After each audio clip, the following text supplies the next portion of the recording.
Saúde a todos com a paz de nosso Senhor e Salvador Jesus Cristo. Hoje falaremos a respeito da pessoa de nosso Senhor Jesus Cristo. Jesus Cristo, o Criador e Salvador pré-existente. No princípio, criou Deus os céus e a terra. No princípio, era aquele que é a palavra. E ele estava com Deus, e era Deus.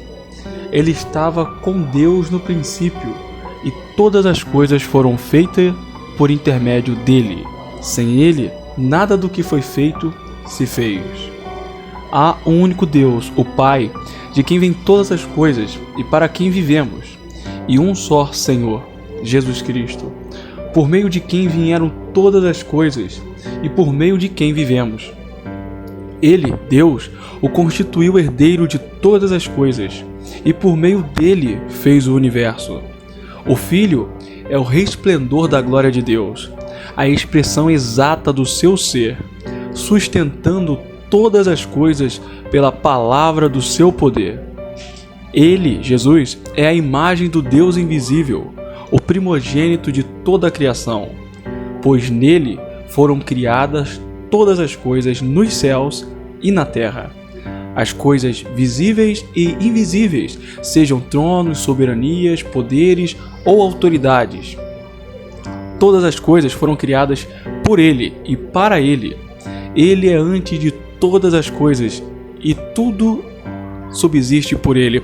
Nele estava a vida, e esta é a luz que ilumina todos os homens. Pois em Cristo habita corporealmente toda a plenitude da divindade. Bendito seja o Deus e Pai de nosso Senhor Jesus Cristo, quem nos salvou e nos chamou para uma santa vocação, não em virtude das obras, mas por causa de sua própria determinação e graça. Esta graça nos foi dada em Jesus Cristo, desde os tempos eternos. Deus nos escolheu nele, antes da criação do mundo, para sermos santos e irrepreensíveis diante de sua presença. Em amor ele nos predestinou para sermos adotados como filhos por meio de Jesus Cristo, conforme o bom propósito da sua vontade, pelo seu beneplácito, para louvor de sua gloriosa graça, a quem nos deu gratuitamente no amado, na esperança da vida eterna, a qual Deus, que não mente, nos prometeu antes dos tempos eternos. O apóstolo João, quando fez uso da palavra o Verbo, que é o mesmo que a palavra, ele deu esse título a nosso Senhor e Salvador Jesus Cristo, a segunda pessoa da Santíssima Trindade, é que se encontra e que se encontrava em comunhão íntima com Deus, o Pai, por toda a eternidade.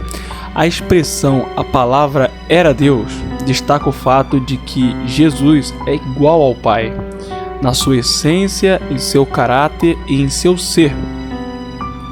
O apóstolo João empregou o emprego do termo "a palavra", o verbo, não só do vocabulário do Antigo Testamento, mas também da filosofia grega, o qual o termo era essencialmente impessoal, não se referia a nenhuma pessoa, mas indicava o princípio racional, tanto da razão humana quanto da razão divina, da nossa mente. Os gregos criam de que o mundo foi criado com uma intenção, a intenção de alguém, e que esse boom era o verbo, o mundo foi criado através do verbo. Mas a grande problemática era quando João referia-se ao verbo como o Senhor Jesus Cristo, que ele era o verbo. Esta era a grande dificuldade dos gregos, mas João usa uma estratégia, usando esse termo para alcançá-los. Nós vemos em todo o Antigo Testamento, como o Salmo 33, versículo 6, falando assim: pelo Espírito da sua boca foram criados os céus e seus exércitos. Então o mundo foi criado através da palavra.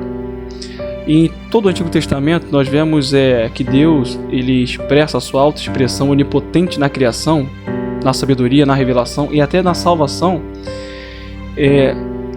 a uma pessoa, ou seja, a nosso Senhor Jesus Cristo. Em termos estratégicos, o termo da palavra, o verbo, serve para alcançar como uma ponte tanto os judeus não crentes como os gregos não crentes.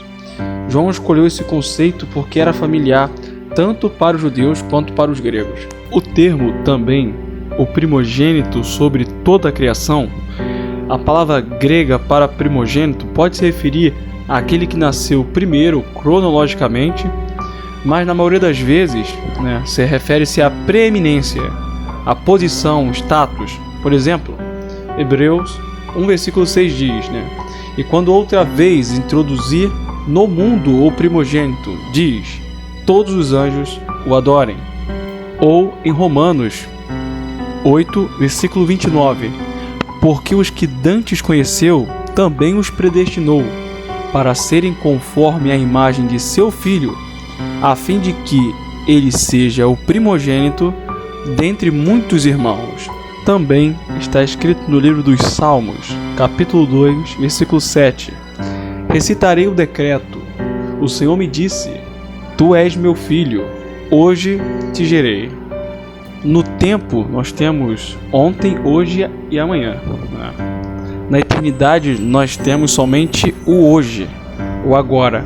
A eternidade é o agora fixado. Então, esse decreto de Deus de hoje tu és meu filho, foi feito na eternidade. Na eternidade não tem ontem nem amanhã. Então, Jesus Cristo é eternamente o Filho de Deus. Tanto na cultura grega quanto na cultura judaica, o primogênito era aquele que recebia o direito à herança de seu pai, independente de nascer primeiro ou não. O termo foi aplicado a Israel, que, apesar de não ter sido a primeira nação no mundo, era a nação preeminente. Está escrito em Êxodo capítulo 4, versículo 22. Então dirás a Faraó, assim diz o Senhor, Israel é meu filho, meu primogênito. Nesse contexto, primogênito significa claramente a posição mais alta e não a primeira. Salmos capítulo 89, versículo 27 está escrito, também, por isso, lhe darei o lugar de primogênito, falo-ei mais elevado do que os reis da terra. Jesus é o primogênito no sentido de que ele é o detentor da preeminência. Colossenses capítulo 1, versículo 18. Ele é a cabeça do corpo, da igreja. É o princípio, é o primogênito dentre os mortos, para que em tudo tenha a preeminência. E por ter a preeminência, ele tem o direito à herança, a herança de toda a criação. Epístola aos Hebreus, capítulo 1, versículo 2. A quem Deus constituiu herdeiro de tudo, por quem fez também o mundo.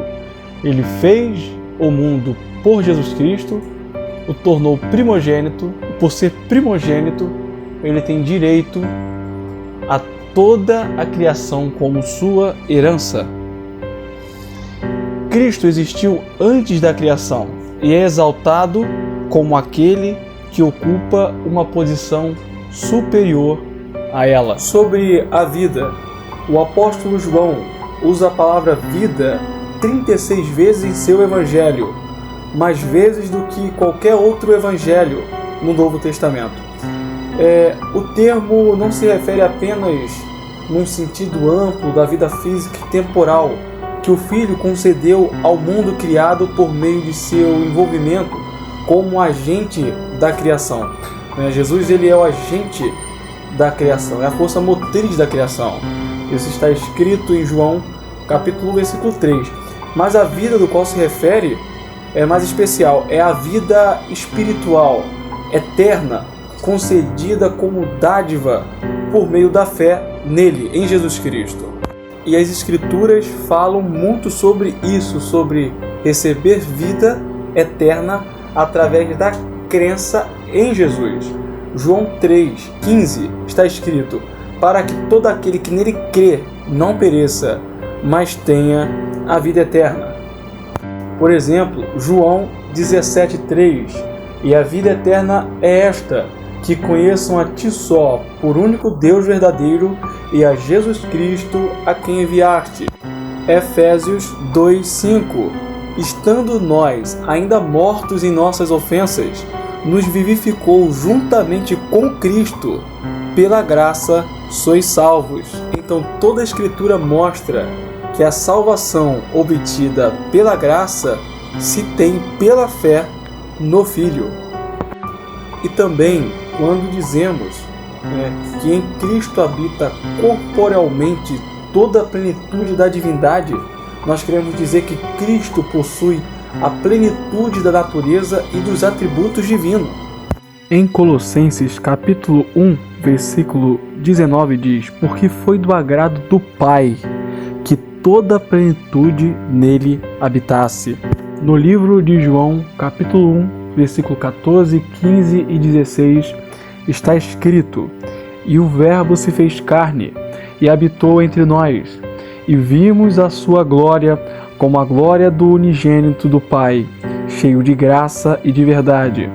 João testificou dele e clamou dizendo: este era aquele de quem eu dizia: o que vem depois de mim e é antes de mim, porque foi primeiro do que eu. E todos nós recebemos também da sua plenitude e sua graça sobre graça. No pensamento filosófico grego, a matéria era má e o espírito era bom. Por isso era inconcebível que Deus assumisse um corpo humano. Paulo refuta esse ensinamento falso, enfatizando a realidade da encarnação de Cristo. Jesus não era apenas totalmente Deus, mas também ele era totalmente humano. Quando a Bíblia fala a respeito desde os tempos eternos, ela se refere ao plano de Deus para a salvação da humanidade pecaminosa. Esta salvação foi determinada e decretada antes mesmo da criação do homem. A promessa foi feita por Deus, o Pai, a Deus, o Filho, e as Escrituras testificam disso. No livro de João, capítulo 6, do 37 ao 44, está escrito: porque todo o que o Pai me dá virá a mim, e o que vem a mim, de maneira nenhuma o lançarei fora, porque eu desci do céu, não para fazer a minha vontade, mas a vontade daquele que me enviou. E a vontade do meu Pai que me enviou é esta: que nenhum de todos aqueles que me deu se perca, mas que o ressuscite no último dia. Porquanto a vontade daquele que me enviou é esta: que todo aquele que vê o Pai e crê nele tenha a vida eterna, e eu o ressuscite no último dia. Murmuravam, pois, dele os judeus, porque dissera: eu sou o pão que desceu do céu. E diziam: não é este Jesus, o filho de José, cujo pai e a mãe nós conhecemos? Como, pois, diz ele, descer do céu? Respondeu, pois, Jesus e disse-lhes: não murmureis entre vós. Ninguém pode vir a mim se o Pai que me enviou não o trouxer, e eu o ressuscitarei no último dia. Em João, capítulo 17, do 4 ao 6, está escrito: eu glorifiquei-te na terra, tendo consumado a obra que me deste a fazer. E agora glorifica-me tu, ó Pai, junto de ti mesmo, com aquela glória que tinha contigo antes que o mundo existisse. Manifestei o teu nome aos homens que do mundo me deste. Eram teus, e tu me destes, e guardaram a tua palavra. No livro de Efésios, capítulo 1, 4 e 5, está escrito: como também nos elegeu nele antes da fundação do mundo, para que fôssemos santos e irrepreensíveis diante dele em caridade, e nos predestinou para filhos de adoção por Jesus Cristo, para si mesmo, segundo o beneplácito da sua vontade. Quando a Escritura diz antes da fundação do mundo, bem, ela ressalta a doutrina da eleição. E ela é ressaltada em toda a Bíblia. Por exemplo, em Deuteronômio 7,6, em Isaías 45,4, em João 6,4,4, em Romanos 8,29. Bem, a forma verbal da palavra grega para escolheu indica que Deus não só foi aquele quem escolheu, mas que ele também escolheu a si mesmo para louvor de sua própria glória. Efésios 1,6. em virtude da vontade soberana de Deus antes da criação do mundo, e portanto, consequentemente, ela está fora, de qualquer influência ou mérito humano, e por isso aqueles que são salvos, eles se unem para sempre com Jesus Cristo pela vontade de Deus. No entanto, a eleição ou predestinação de Deus não anula ou opera a responsabilidade do ser humano de crer em Jesus como seu Salvador. Isto é responsabilidade humana, nós temos que fazer isso. E isso está escrito em Mateus 3, 1 e 2, 4, 17 e João 5, 40, que diz: E vós não quereis vir a mim para terdes vida. Bem, é responsabilidade pessoal o ato de não querer vir a Cristo.